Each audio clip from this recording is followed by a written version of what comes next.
Excellent. So we are now live. So welcome to this evening's gas technician webinar. We're off to a bumpy start here.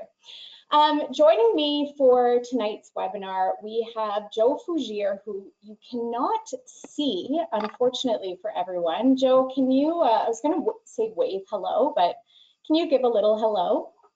Hello, everybody that's out there. And Joe, sorry. What do you do? What do I do? Yeah, how are you related to gas technician?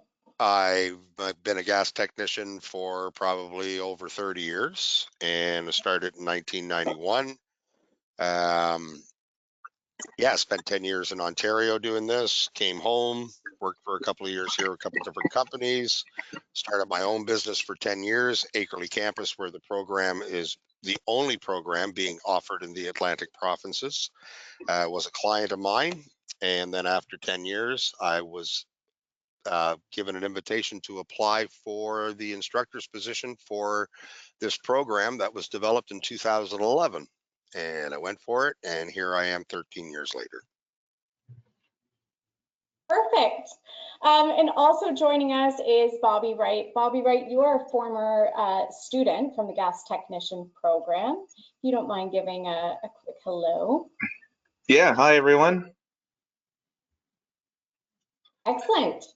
So introductions, a couple other housekeeping pieces before we dive right into the nitty-gritty of the program. I do want to do a land acknowledgement and acknowledge where our campuses are located. They are located in Mi'kma'ki, the unceded territory and traditional homeland of the Mi'kmaq Nation.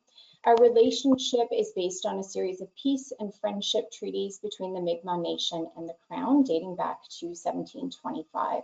As treaty beneficiaries, we recognize that we are all treaty people. I also want to do an African Nova Scotian recognition and recognize that the African Nova Scotians as a distinct group who arrived here 400 years ago. From that time on, they have contributed to the infrastructure and the economic wealth of the towns and cities they helped build, but from which they could not benefit. Let us learn from more about how our respective communities were shaped by the historical contributions of African Nova Scotians to Mi'kma'ki. My final housekeeping piece. So first and foremost, a quick disclaimer that the webinar tonight is live, so all information that we are presenting is accurate as of today. Information, admission requirements, campus locations, etc., does change sometimes. So please note that what you're hearing today and now is accurate as of February 1st at, what time are we, 6 o'clock Atlantic time. So please keep that in mind. If you do have any questions or are looking for the most up-to-date information, visit www.nscc.ca. Second piece of housekeeping, please ask questions throughout this webinar.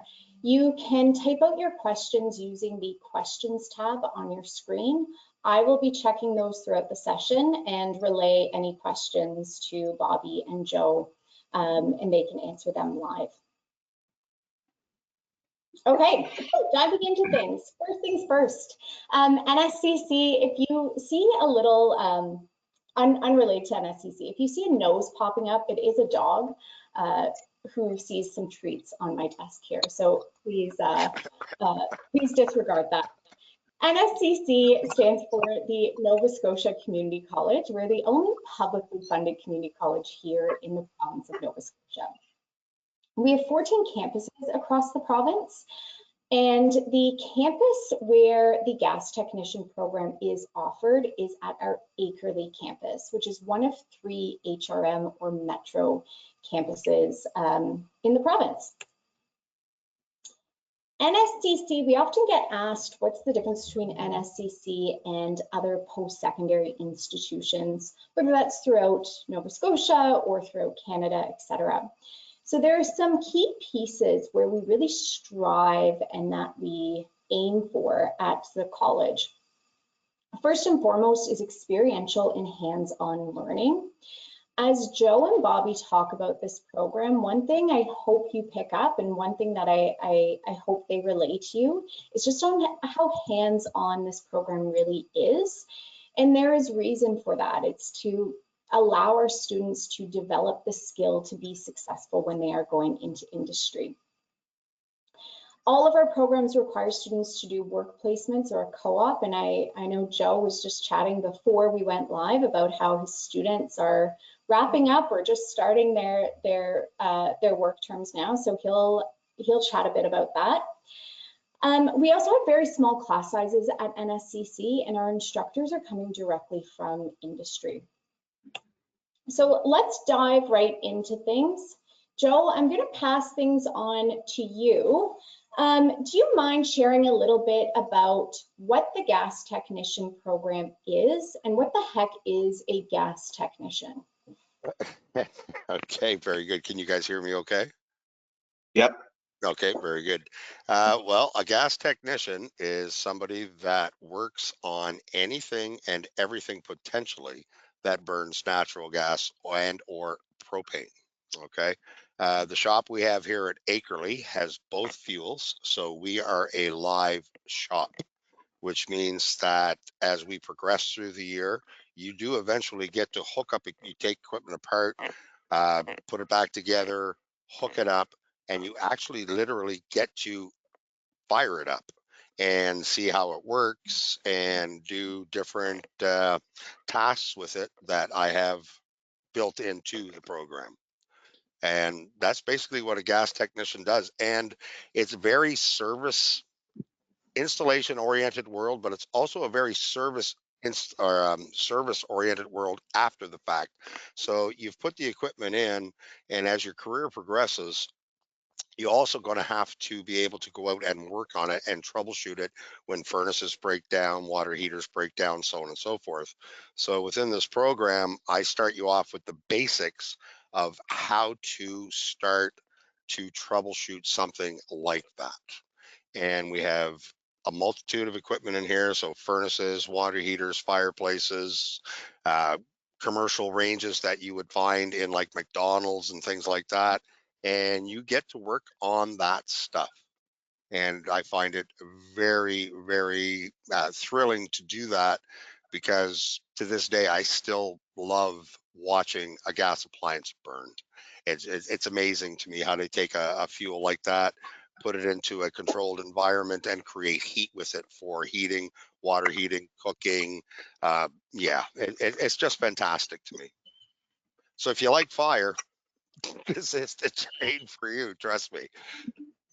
Yeah.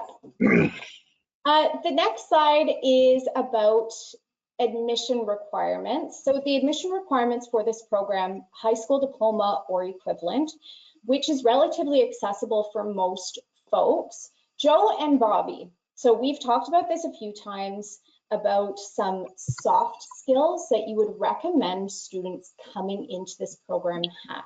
They're not admission requirements, but what are some skills that you think are going to prepare a student for success going into this program? Bobby, you want to go first?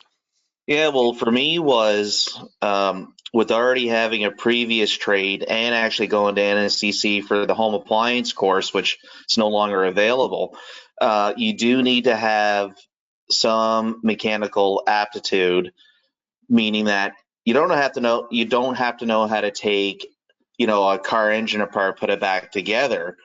I think the really fair comparison would be is if you know how to change a tire, if you know how to oil your bicycle chain, that's the start. And certainly that, and you can't be colorblind because you got to be able to read a wiring diagram, as a lot of the wires are different colors. When I first got into that, that was a little bit overwhelming, but just reminded myself, this is the place to learn. This is the place to make mistakes and just have patience with yourself. You're going to have some great students, a great teacher. And if you have the ability to do that and just an open mind to work hard, it's going to be so much easier for yourself. Awesome. I don't know which one of you had mentioned it when we were chatting ahead of time, but being able to read and follow instructions. One of you had said if you can read and follow IKEA instructions and just show up to class. Right. Like we all know how, if anybody who's, put an IKEA cabinet or a chair together, as frustrating as those instructions can be, or the standing joke is how to ruin your weekend in 7,164 steps. If you could even just follow that, like this will apply in this program. Yeah. Absolutely. Yeah. Joe, anything to add to that? Well, just here yesterday, I had a certain program come through for what I would call like an introduction to what my program's about, so they can decide what they want to do. So it's a certain program. It's called Women Unlimited here at Akerley campus, and there's one over at IT campus. And the ladies came through, and I gave them a brief overview. And some of the questions were asked is something that you asked, Megan, is like, what are some of the soft skills needed? Okay. And the big one that I got asked was math. What kind of math do I need? Right? Like, how bad is the math?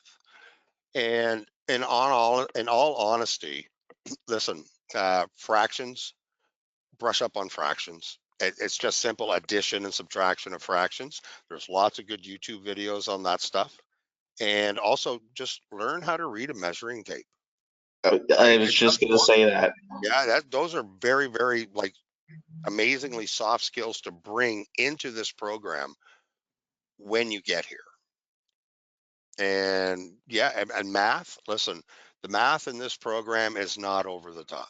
You just need a general math. You don't need trig. You don't need anything like that. It's just basic addition, subtraction, multiplication, and division, and fractions.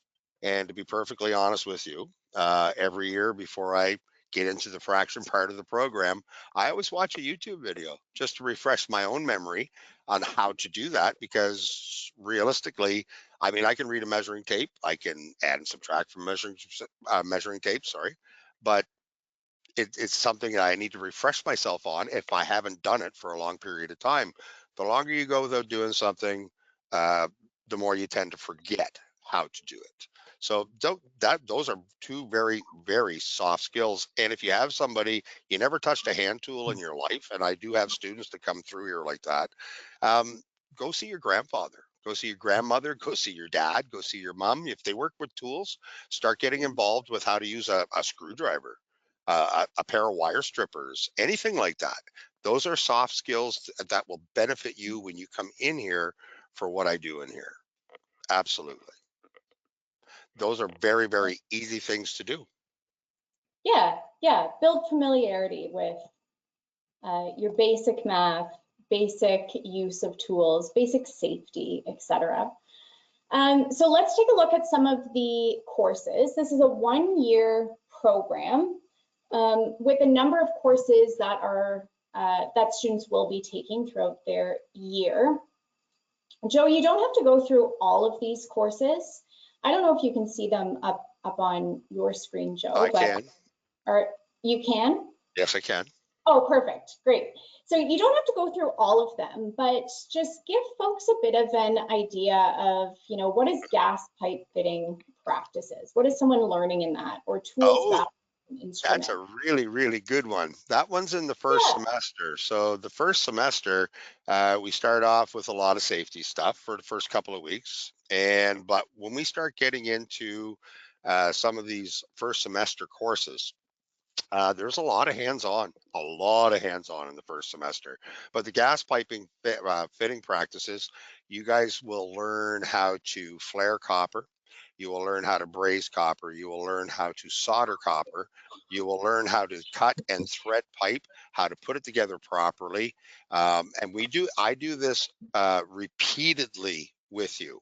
And the more you do it, everything in this trade is repetition.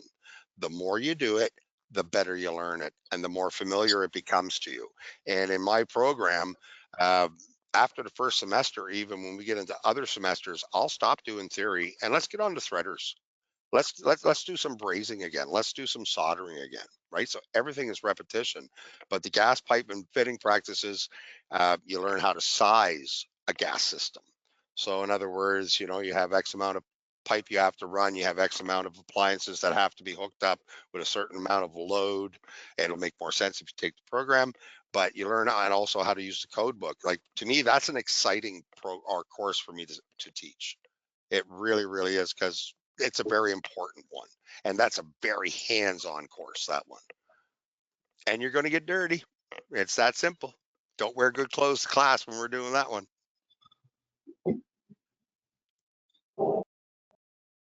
Bobby, do you have anything to add to that? Maybe about what it actually looks like when Joe was saying that you're practicing. Are you practicing by watching YouTube videos, or are you actually doing these skills? You are doing these skills. That one of the many, many reasons what I loved about NSCC, well, being a trade school, but is hands-on. It's like you're going for your driver's license. You read the manual.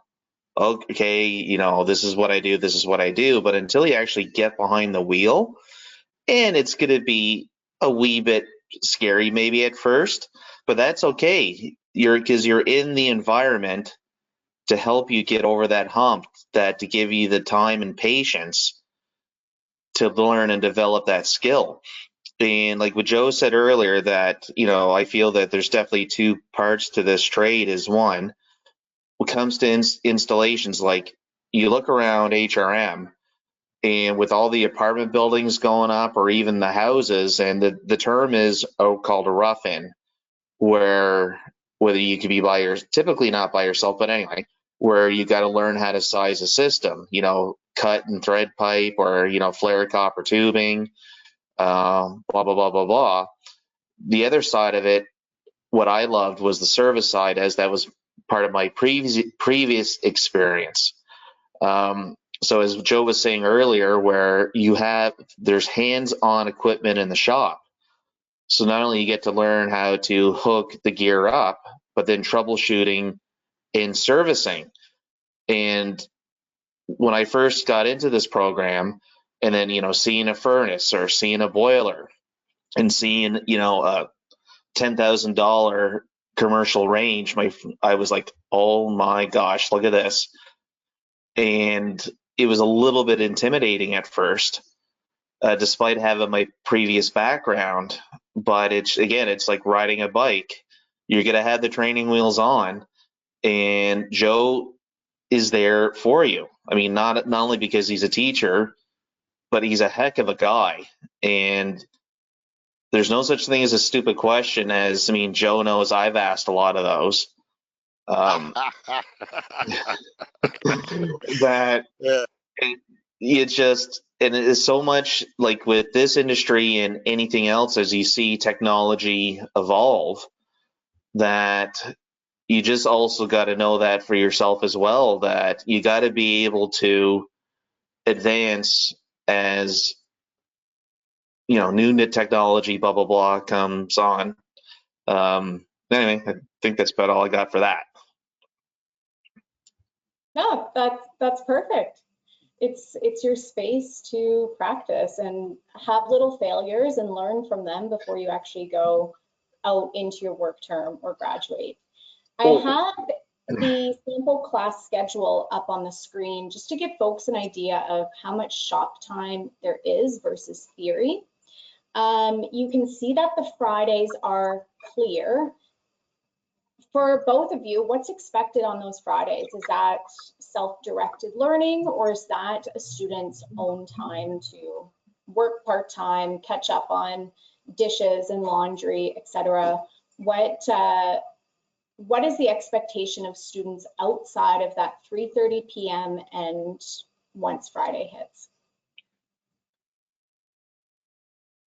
I think we're both waiting for someone to answer that one. Okay, so Yeah. for myself, it was just because the class time's done, I mean, yeah, you had the option, to go home, do laundry, cook a meal or whatever.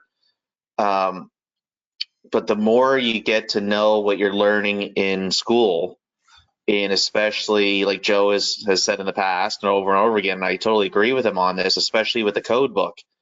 That's toilet reading. So when you have 5 minutes or 20 minutes, the more you know, especially the code book, when you go to write the exam, um, and when you're actually out in the workforce, instead of wondering, okay, where the heck was this? Oh wait, now I remember where that's at. And like anything in life, this is not going to be handed to you. You got to put the time in. So whether it's after school, your lunch hour, or on the Fridays, on weekends, it's really up to you to figure out, okay, what am I going to do? Am I going to sit down and go over our current module? I do recommend it. Or, take 10 minutes to read the code book. I mean, that's what I did. The more effort you put into this, the easier everything's going to come. Exactly. Exactly. Also, for if you with students being off on Fridays, you guys can still hear me, correct? Just Yep. make sure. It gives you an opportunity, especially if you're if you have children, right? And or you have a part-time job, or you want to book dentist appointments, doctor's appointments, that kind of stuff, or you need extra help. Friday is the day to come in. Even though we only run Monday to Thursday, I am still here on Friday. And if you come up to me and say, Joe, I didn't quite understand this, so on and so forth. Well, if you can show up Friday morning, so be it, and we'll deal with that. But I'm also available after the end of the day as well. So I just don't want you to think that Fridays is the only day that you have available to you for extra help. I'm here for you the whole way. You come up to me after class and say, I didn't really quite get that. If you got time to stick around, then stick around, and we'll deal with what you didn't understand. And sometimes it's better for people one-on-one than in a classroom setting. And And that's my certainly on job. Friday, and on Fridays that after your work term, quite often, whoever you did your work term with, just might offer you a job and ask, how soon can you start? Hey, I'm off on Fridays. Great, we'll start you then. Like, meaning you can still finish out the program, but you're working Fridays. So that's something to think about as well. Yes, and some companies also will ask you, we have a huge job. We got to work on Saturday. Are you available? Right? So if that company you did your work term with, when they hire you after your work term, quote unquote, or ask you to work on a Friday and or Saturday and or both, those hours count towards your final hours towards your ticket, and they all count. And yeah, anyway, that's the way that works. Joe, with that said, we haven't touched on apprenticeship, pre-apprenticeship programs. Now might be a great time to talk about that when we're talking about hands-on learning and job-ready skills.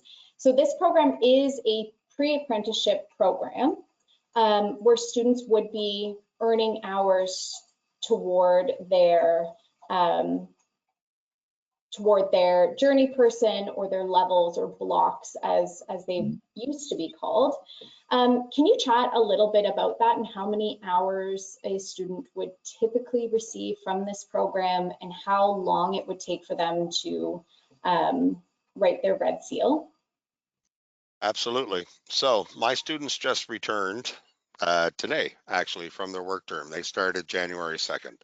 So the way it works is that when you take this program, so in order to qualify to write your provincial exam, you require 3,600 hours. And in this program, when you're done, you are accredited 900 hours.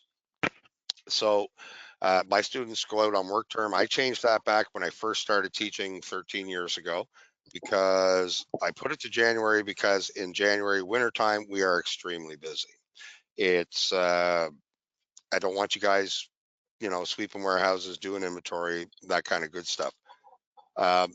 And so you're accredited 900 hours. And in this busy time of year, it is not unusual to work anywhere between, Bobby could agree with this, perhaps 50, depending with the company you're with, 80 hours a week. So within a year and a half, you could have the other 2,700 hours required for your 3,600. And then once you have those, you qualify to come for one 6-week block. That's all there is in the gas trade, is one 6-week block. And you come here, do a 6-week block, or you do it on remotely. I guess that's online. And once you pass that, the Friday you pass it, the Saturday you're writing your exam. So you can be a licensed technician in this trade within 2 years. And if you are a go-getter, you could now take your HVAC, which complements this trade, and this trade complements that trade, or oil technician, which complements this trade, and this trade complements that trade. But all the other trades are a 4-year apprenticeship. And I hate to call it fast tracked. It's not fast tracked. It's simply because I'm teaching you guys the basics when you're in here. And when you get out there and you do your work term, it's a 4-week interview. Bobby will attest to that. But you learned the basics so you don't hurt yourself, hurt anybody else. And then the company that you're hired with takes you the rest of the way.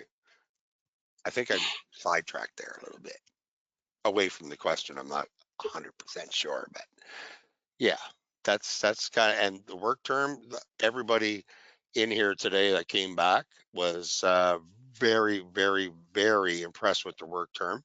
I picked your work term because in 15 weeks in the first semester, I kind of get to know who you are, what your personality is, so on and so forth, what possibly is the best fit for you as a company. And out of the students I had here today, 80% of them have a job offer as soon as they graduate. Bobby, anything to add to that? Well, yeah, I mean, certainly one thing where this program can lead to other certifications that when I first picked the gas fitting course, HVAC was actually my first choice, but because I struggled in high school being dyslexic, I had general marks, not the academic. And that was fine. And the other thing, what really got me into picking this course was doing the test drive where you can go in. Joe, do you know if they still do that? Well, they still advertise it, but I haven't seen a test drive in here probably in the last 4 years. I don't understand So that, but they still when I did, advertise. sorry, go ahead. No, that's it. That's all I have to say. Yes. So when I did mine, it was just, I think it was just a half a day. And that really gave me confidence in the choice that I made of, okay, I'm going to register for the gas fitter course. Certainly once you get out there, you get working, and depending on the company you're working for, there's a lot of commercial companies, especially where you see with all these apartment buildings, condos, and even houses going up. But certainly on the commercial side of it, you could potentially be asked, would you be interested in getting your HVAC ticket or your oil ticket? And apart from with the program that you come out as a Tech 2 or a Class B apprentice, once I had my hours, did that 6-week block, wrote the exam, passed on my first try. That was awesome. You're not always going to pass on your first try, and do not be discouraged by that. A lot of people don't pass on their first or even their second try. Anyway, once you get your certification, sky's going to be the limit. You can then go for your Tech 1 or Class A. And again, the more effort you put into this, the more opportunities are going to be out there for you. And cha-ching, that's all I got. Yeah, no, this is very true. And you don't have to stay in Nova Scotia, Oh, right? right, because once it, We are a red seal trade. So not every province is Red Seal. As far as I know, only New Brunswick and Ontario are not. But once you got your certification in this province, any other province that recognizes the Red Seal, you just go there and you're capable of working. So I mean, out west, oh my goodness, it's like the money difference is huge, right? But if you go to a province like Ontario or New Brunswick that doesn't recognize it, all you do is show up with your, your valid gas fitter license. You pay a small fee, and you get the provincial license for that province. It's that simple. There's no exam to be written, because back in the day, like way back in the day, when you went from province to province before we were Red Seal, you showed you had a valid ticket, but you needed to write that province's provincial exam. It's not like that anymore. It's come a long way since 2000, a long, long way. So they do really recognize the Red Seal. There's only a couple of provinces that don't, and I don't know why yet, and that's irrelevant, but most of them do. And so you're golden. You can just travel. If you're not happy with what you're making here, camp jobs like out west, BC, stuff like that. Oh boy, I've even been headhunted since I've been here at the college, right? And they're offering like 55, 60 bucks an hour for my qualification though, right? So I have the class A or the tech one, like Bobby said, but that's what you could aspire to if this is what you want to do. But we all start at the bottom. We all start at the bottom. You got to work for it, and you got to be humble that you got to pay your dues for it. And, if you got an ego, it's not going to work in this industry. Yeah. Joe, you talked about how you find your students' work terms, which I think is a pretty common question. Do students have to find their own work terms? Do you find it? But you did answer that part. You find the work terms for the students. I did want to ask, when it comes to the actual schedule for the work terms, are students still working within that class schedule, Monday through Thursday, 8:30 till 3:30, Fridays off? Or are they now working within an agreed upon schedule with that employer? Yes, no, it's way different. Now, once you're out in the field and you're working on work term, it could be a 10-hour day, it could be a 12-hour day, it could be a 14-hour, it could be a 6-hour day. You just don't know. But it's irrelevant. The next day, that company expects you to show up at the same time every morning. And you have to remember that the work term is like a 4-week interview. This is where your work ethic, It's your showing up audition. on time. It's your audition. Yeah. Your work ethic, showing up on time, stay off your bloody phone. I cannot stress that enough, right? I've had many students kicked off work term Well, because of being on their phones consistently.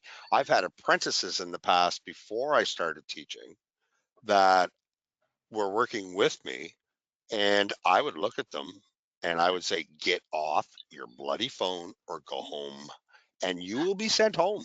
You will. These guys, these journey people do not mess around. And when I say people, I'm talking male and female. That's why look, I'm saying that. I'm going to interrupt you here, Joe. Like with some Of course you. companies that, as a condition of employment, including my current employer, you got to sign the acknowledgement of no personal cell phone use while you're on the clock.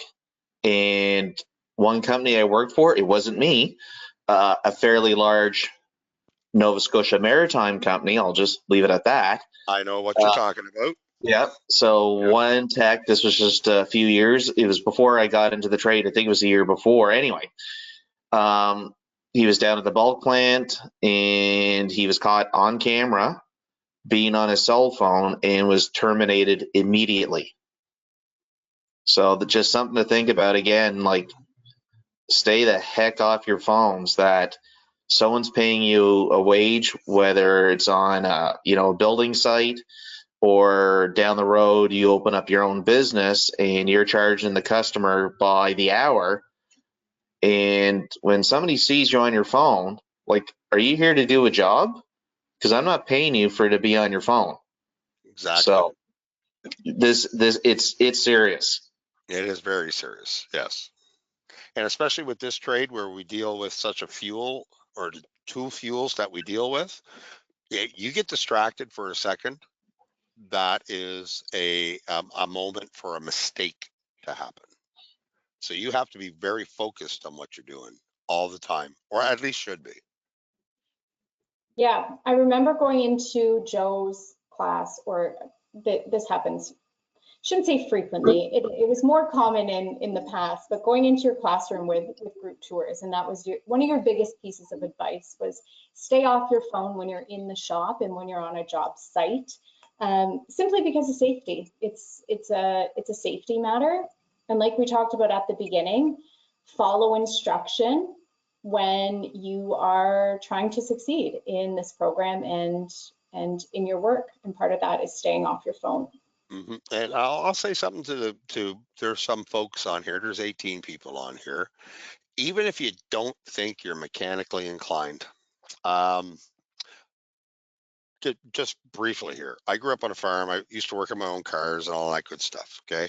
Then I joined the service and blah, blah, blah. And then I got into this trade and I got hired by fluke. The only thing the person interviewing me says, what do you know how to do? And he listed off a whole bunch of things in this trade that he was wondering if I knew how to do.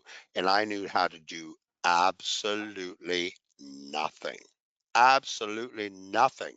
And when I said, I know how to work hard. That's all I told him. And he said, you're hired. Well, you Okay. worked on a farm. Well, okay, but this is different than working on a farm, right? I mean, you work But hard you on the worked. farm, but this was a different type of work. So threading, flaring, blah blah blah blah blah.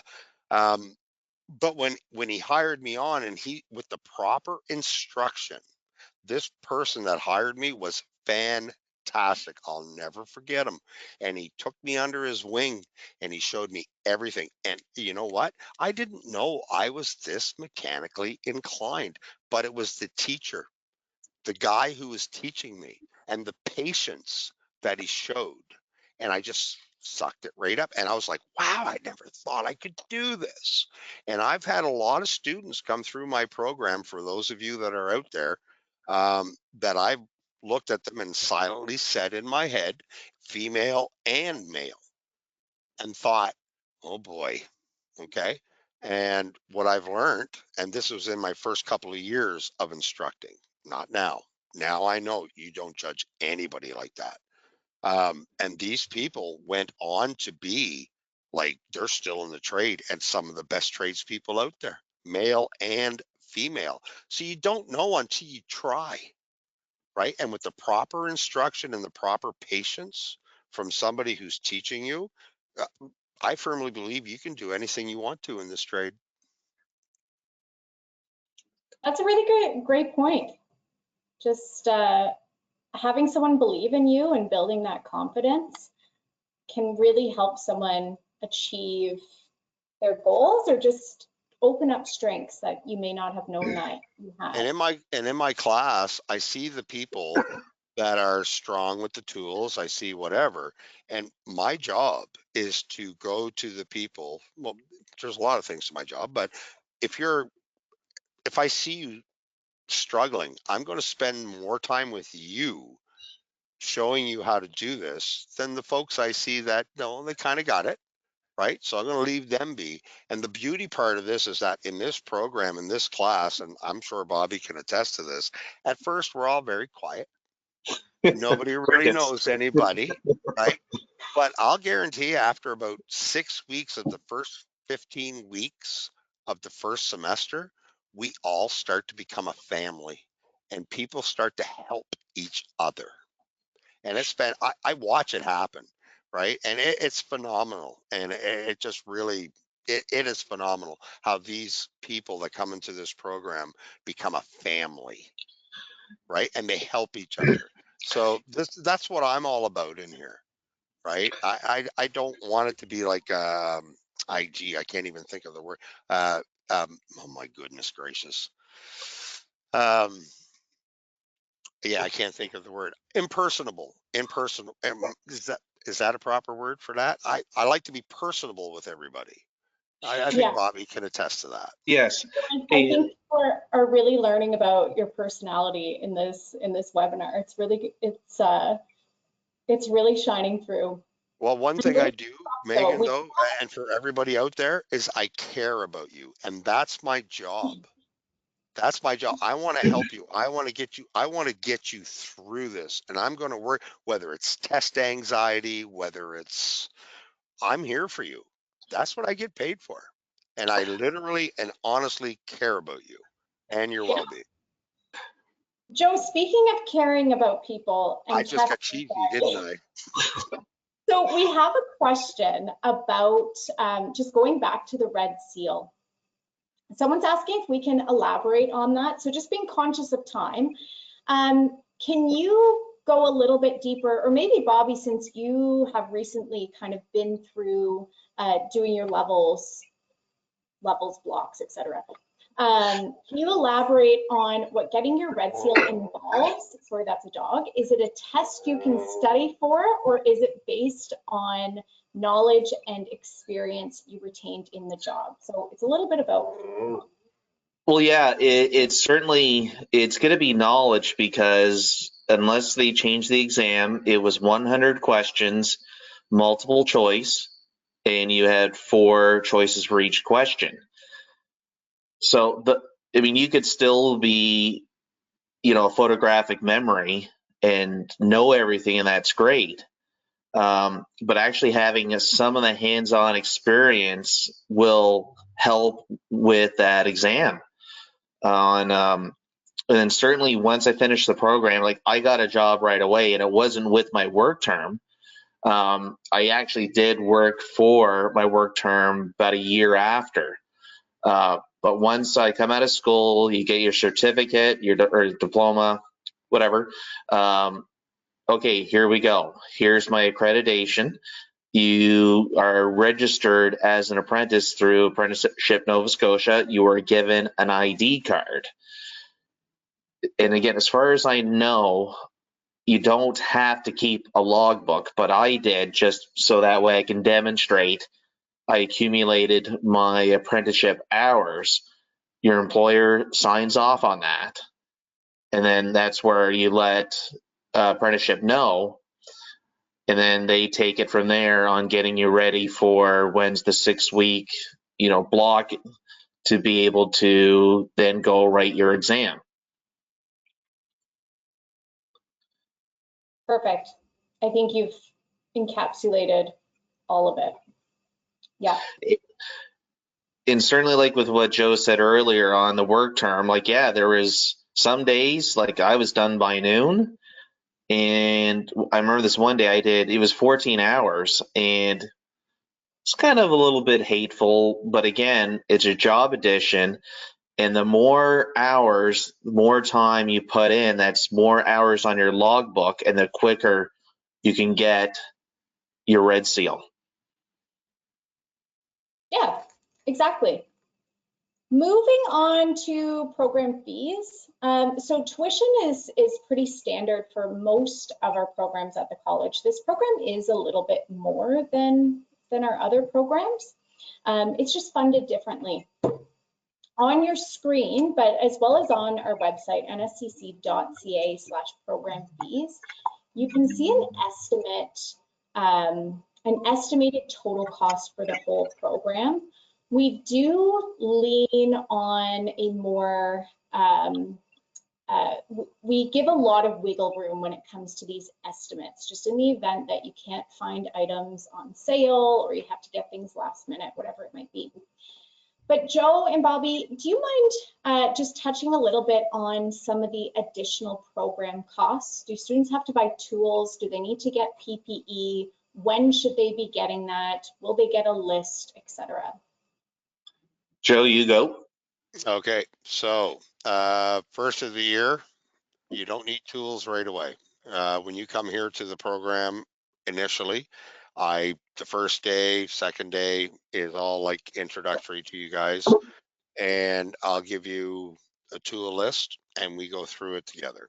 You don't need to purchase it right away, but I will tell you when you need to purchase it, we all work together to find out where you can buy the best tools for the cheapest price, right? So whether it's Amazon or Home Depot or Princess Auto or whatever the case might be. And we are also, and it was brought up today, and we're working on this, is the we're going to start investigating as to the tuition costs. Okay, I feel that's a huge deterrent as far as tuition costs go, but as you can hear from my voice, I'm a wonderful person, and you guys, I'm well worth the money. I joked today with when we did our debrief with students and our chief provincial uh, uh, fuel inspector and a couple of other dignitaries from the province or whatever, that we need to investigate this, right? And to try and make it a little more affordable. But I also joked that maybe I should, instead of doing this, if you guys are paying this to come listen to me talk, maybe I should be traveling the country doing this like Tucker Carlson. But that didn't go over well. And I'm not a big Tucker Carlson fan, but whatever. But no, this is a lot of students, 13 years. Our employment rate from this program, I'm going to go out on a limb, excuse me, and say, even though you're paying that much money to come here, your employment rate, and I get calls every year looking for students from past programs. This program, do you have anybody that's, standing out? That companies are looking for you. They really are. And there's new companies 100%. popping up all over the place. Just in this last week, I'm at a red light and a van pulls up next to me, or a truck. And I look over and I read, oh, let's just spit one out that I've seen before, but I didn't see before. Scotia Mechanical. Geez, I haven't seen them before. So I'll take a snapshot of the truck, and then I'll call these people and ask them, would you be interested in taking somebody on work term? Oh, heck yes. We're desperate for people. I would go out on a limb and say my employment rate from this program is about 80 to 85% of the students from this program get hired at the end of every year. And that is a true story. I lie to you not. I I would not lie about something like that. That's what I'm here for. And I push it, right? And I'm not saying I give you guys the best training in the world, but I'm giving you the training required that the industry partners that know me, and I've known them for 20 years, they know that the students I'm putting out are going to be worth their weight in salt, because there's mentoring that goes with this too.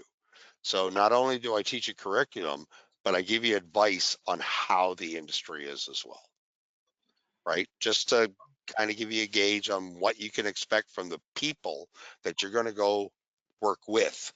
I will never say work for, work with. Bobby, anything to add to that? Yeah, that, certainly for, tuition wise, like that's what I had to pay. And it was worth every penny because I am still gainfully employed. Like where I'm at now, especially now that I have my ticket, I could easily leave and go work for just about anyone else. And I'm not saying that with ego. I'm just saying that for the demand That's of a true story. right. It's a true And story.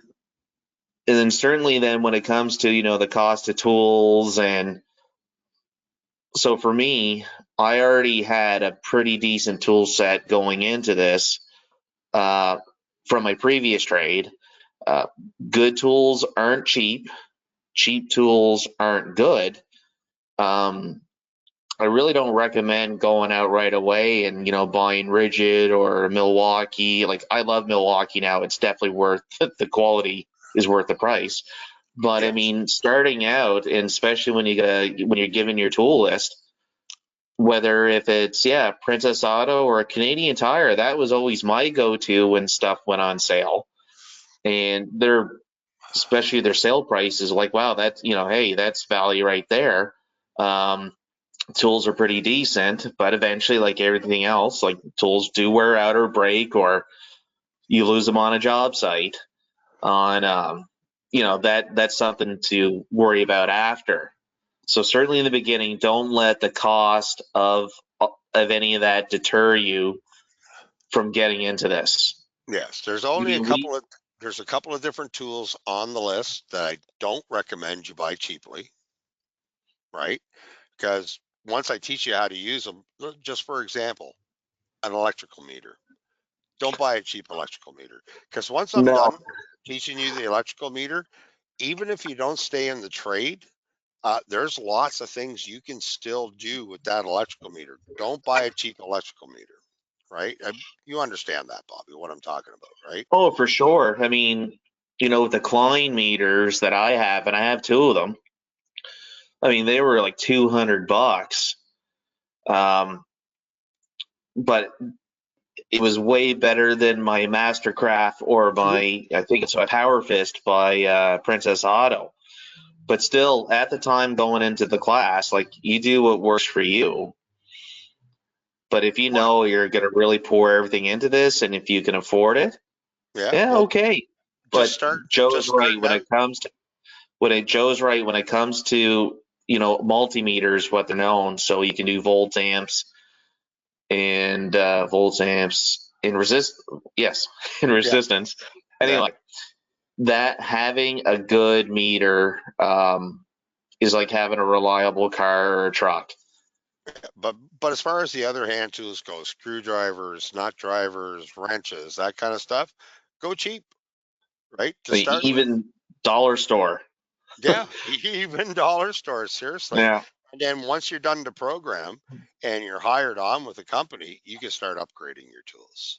Right? I don't expect you to have the best of everything in here to start with. Plus, I do have some stuff in here, right?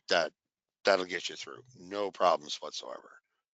Right? And that's a Because big piece is sorry. that, Joe, your classroom is equipped with tools and equipment that students can use to test out one brand of tool versus another brand of tool. Absolutely. Really kind of figure out what's best for them. Absolutely. Talking about the cost of tuition and the extra costs associated with the program, I'm not going to spend a lot of time on our scholarships, bursaries, and awards, simply because we'll have a ton of webinars and information about them coming up. But it's worth noting most of our funding opportunities are going to be based on financial need. So this being a more expensive program, you may be eligible for more bursaries, scholarships, and awards. Most are also going to be based, so first and foremost, financial need, but then also factoring in your career goals, the campus that you're at, the program that you're at. Academic merit will be a consideration for some awards, but most are really looking at financial needs. So please apply to everything. As much as we say that NSCC, we're the most affordable post-secondary option in the province, which is true, education is still expensive, and we want to ensure that everyone has access to school. Bobby, we have a question that's specific for you. Someone's asking, what was Bob's previous trade? Yeah, so back in 07, 08, I took the home appliance service course, and that was the last year they had it. Because I actually didn't even know what I wanted to do at first. Before taking this program, I went to, I think it was Job Junction, and did an aptitude personality quiz, and it pointed me what would be best suited for me. So when I looked at the options, was electrician, carpenter, mechanic, which were all waitlisted, but then there was the home appliance course. I took that, and my work term was with Sears. I got a job with them. But we all know the history of Sears, that they closed out, and it's like, okay, what am I going to do now? I've worked a few odd jobs, but I really missed what I did. I missed service work. I missed getting my hands on talking to people, and even the grumpy ones, not all customers are always going to be happy. Um, and you Love it. just got to learn to, bite your tongue, because it takes two people to argue, but one to end it. And that, so again, deciding of, okay, the job that I love is gone. What am I going to do? And I was asked a bunch of times, or certainly like, well, with Sears at the time, they didn't have anybody that had a gas license. And the company I work for now, I'm not going to name them, but I'm back in the home appliance industry. And because of having my gas fitter license, I got more pay out of it. And we are the only service provider that for appliances, meaning for warranty work, out of all of HRM. The company I work for can do gas because of my license. So, And That's an one other excellent thing, sorry, story. Sorry, go sorry. ahead, Joe. One other thing to that, if you can't tell the what Bobby loves helping people. He well, yeah, I mean, absolutely loves helping people. That's a big part of this trade too, though. You have to, if you're doing a residential thing, and like Bobby said, he's had a lot of people go up one side of him. You didn't say that directly, but down the other, right? And maybe there was somebody else there before him, right? Or maybe there was two other people there before him, and Bobby walks in and the customer is going to go off on him. And maybe to the end point to say, so you think you're better than everybody else that was here? And my response to that, and I've had that in my career, 100%. Let's just go see what we can do and let's see what we can go find. Right. And then you walk out of there a hero. And I mean that very seriously, because you don't walk in there thinking you know everything, because we don't.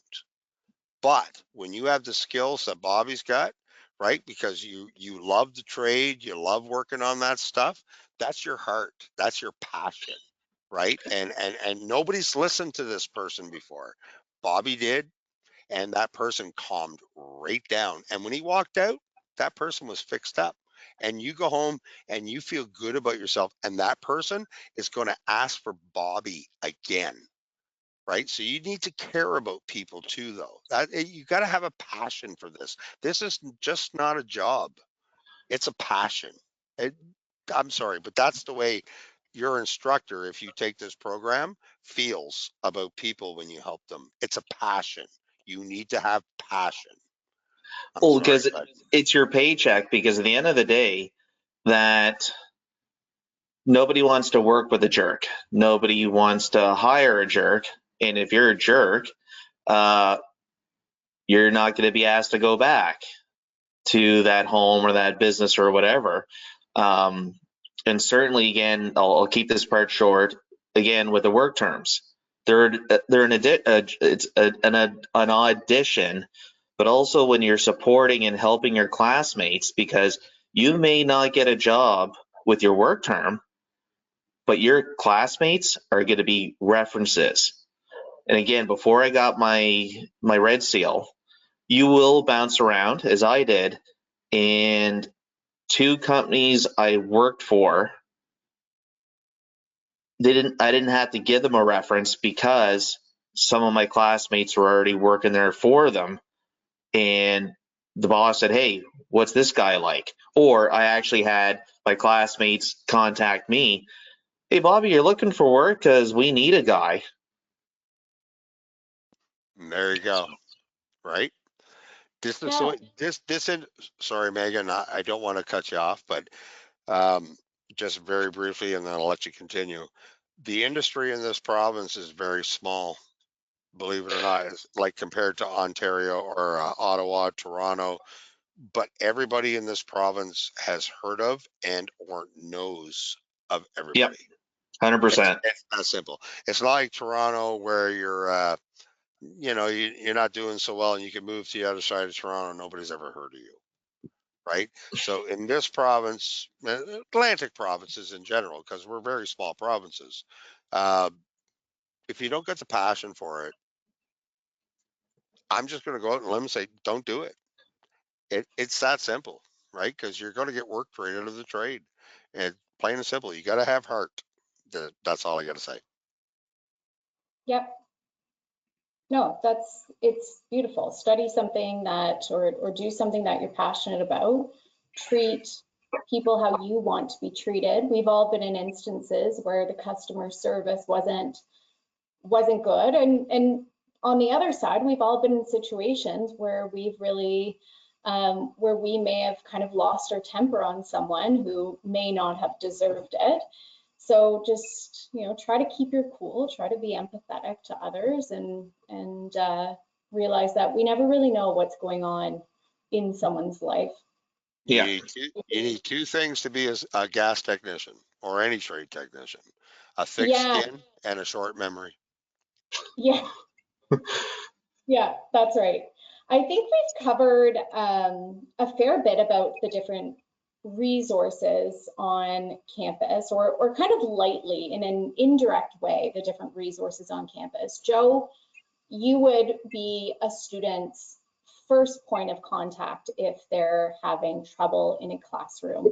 But on top of that, every student has an academic advisor, a career advisor, access to a personal counselor. So if you have any personal matters that may be impacting your studies, maybe it is marital or relationship struggles, mental health disruptions, childcare, whatever it might be, just someone that you need to talk to, because those things can impact everything in your life. You have access to folks to help you navigate through that. Various events on campus. Someone had asked about that test drive or test run option. You can schedule that on our website, nscc.ca/visit us, I believe is the short URL. Oh, please don't do that. Can I be perfectly honest with you? And let's just make it simple. Okay. Dial 902-491-4900. Call, ask for Kelly King. Tell her you want to do a test drive for gas technician. All right. And she'll let me know who it is and what day you're available. And I will absolutely make sure that that day has a hands-on approach to it for you. I'm not going to bore you with theory all day. And back in the day, that's what we used to do. Okay, so I'm sorry, I'm not meaning to overstep you, Megan, but just you want to do a test drive of my program, 902-491-4900. Ask for Kelly King. Kelly will get a hold of me. Let me know what day you're available, and I'll make sure we are doing something hands-on that day. Guaranteed. Come spend a whole day. Theory in the morning, hands-on in the afternoon. Period. Perfect. That's how I like to do it. I'm sorry, Excellent. Megan. I didn't mean to No, overstep you there. I no, don't like this whole impersonable, like Google or web or message, blah blah blah blah blah. I don't know when that changed, but I don't like that. I don't like that at all. You know when the last time I had a test drive was? 5 years ago. Since yeah, whatever's changed. But I used to yeah, have test drives all the time. All the time. So I don't know what's happened. But I So want either these people on here today that are 17. One person hung up apparently. If any of you 17 people sitting on here, I'll assume 3 of us are them. So 14, just give the school a call. The number I just gave you, ask for Kelly King. She will approach me personally and let me know what day you want to come, Monday to Thursday, and let's do it. Let's make it happen. Well, certainly either way, however, whoever's looking at doing a test drive, however, whether you call, go Joe's route or what Megan suggested, whatever route you go, I'm telling you, I'm so glad I did the test drive, the test run. Uh, like Nike, just do it. yeah. I have someone I got a saying, check mark beside your name. I have someone saying that they'll be calling Kelly. And like Bobby was saying, regardless of how you book a test drive, whether it's online or you make a phone call, it's going to be a similar process. We ensure that the program that you're test driving, the day that you do it, it's shop, it's hands-on. It's not during a day where there's a lot of theory, or it's not on a Friday for this program where it's just you and Joe sitting in the shop twiddling thumbs. No, we wouldn't be twiddling thumbs. Yeah. But I'll guarantee you, like if you want to do a whole day, the morning will be theory. So you Yeah. can see how I present the program, number one. And in the afternoon, it'll be a hands-on thing. And then you'll see how I teach the hands-on as well, right? Because theory is a necessary evil. That's the long and the short of it. And it really is. Absolutely. But I Yeah. try to do Understanding what goes into that theory piece. right. And I do a lot of and you can ask Bobby about this, even when it's not like a major hands-on thing. But when we get into a particular course and I can do a show and tell, or I can do let's do this with something I just spoke about. That's what we're doing, just to get out of the books for a little bit, Yeah. right? That kind of stuff. I was that student. You couldn't keep me in my seat for 30 minutes without me getting antsy, right? And I was that student back in high school. So I understand my students when they come in here. I see them getting antsy, right? And I'm going to stop right after I say this. For anybody out there listening, I have a grade 12 with a 55 average. And here I am teaching the gas technician program at NSCC professionally because I love this trade and I suck this up. High school was not for me. And I have lots of students that come into here right out of high school, 17, 18 years old. And they look at me about 6 weeks into the first semester and say, this is way better than high school. And that's all I'm not patting myself on the back, but I was that student. So if you're that student sitting out there in this web land, just know if you come to this program, you have an instructor who understands you. If that's how you learn, that was me. Sorry, didn't mean to cut you No off. problem. Let's start wrapping things up since we are at 7:08. Touching briefly on housing. So Akerley will be home to a brand new on-campus housing facility, 100 student rooms. Long are the days where dorm rooms, you are sharing the physical room with another person, 2 twin beds.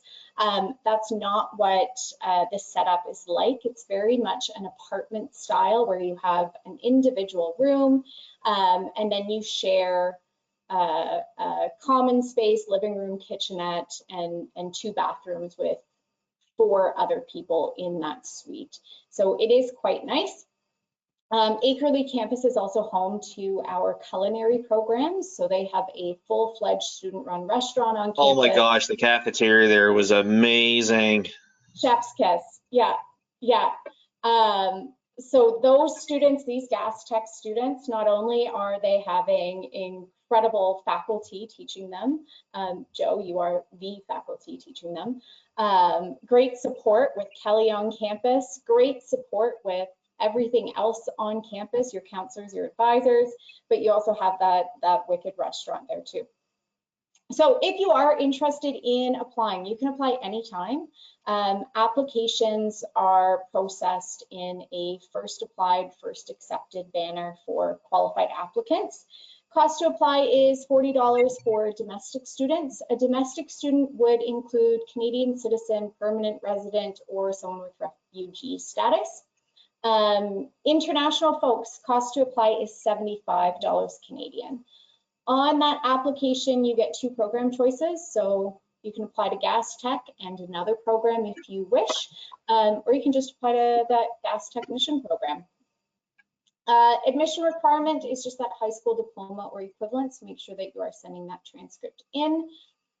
Bobby had mentioned, Bobby, you mentioned that you have dyslexia. So if you are someone who has dyslexia or any other type of learning disability, mental health disability, physical disability, whether it's visible or invisible, please self-identify on your application. It's not going to negatively impact the way that we assess your application or process it. it flags us internally so that we reach out to you to make sure that there are supports in place for you to be successful. And stay connected. There we go. We're done. And Stay just on connected. a last note, I've had lots of students in here with learning disabilities, and I'll work with you 100%. That's all I got to say. The Yeah. resources are there between Joe and with the campus. I mean, especially now where mental health is a big part of our lives, careers. And yeah, one day I needed to go talk to someone, and I just came in the morning and looked at Joe and said, Joe, I need a counselor. And he didn't ask me or probe me or put me on the spot. He just said, hey, no problem. Let me make a phone call. And I got the help I needed. So don't be afraid to ask for anything. Not from this guy. I mean, again, between Joe and NSCC, I'm so glad. I mean, I know, even my parents know I wasn't cut out for university. But certainly going to NSCC, the programs, the faculty, it's a win-win. Thanks, Bobby. Appreciate Yeah. that. Absolutely. I All know right. that, NSCC, we treat our students like family, but I hope what you are getting from this webinar is learning that Joe is very much focused on the success of his students. Joe, how many students are typically in your class? We're capped off at 16. So it's not like he has 50 students in a classroom. When your classes are that small, you really get to know each other. All students kind of get to know each other, and you're there as a team for that Right. year. And at the end of the year, I have a barbecue for you. Just to add a little, whatever in there. Well, I mean, you'll certainly will not feel ignored. You're not going to be in the corner and feeling like a shadow. It's okay if you're an introvert, like you're quiet. That will change. But yeah, with having the smaller classrooms, the smaller class count or student count, just makes it that much easier to learn the program.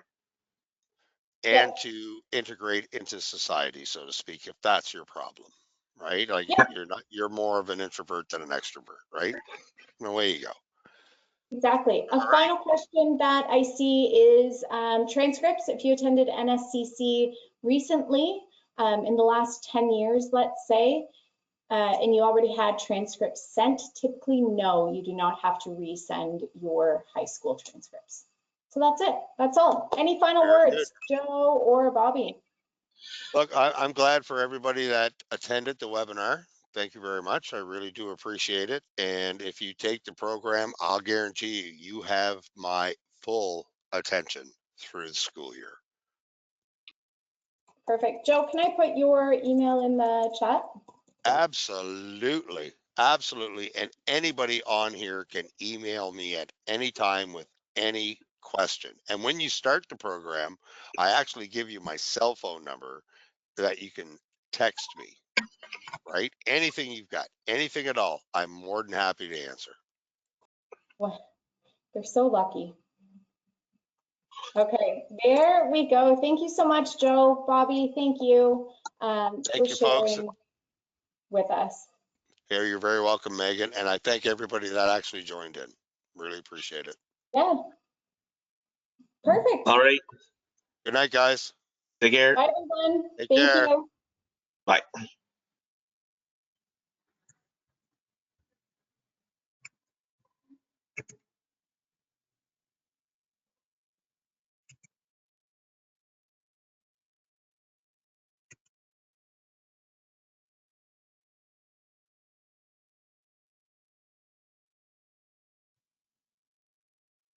You still there, Megan?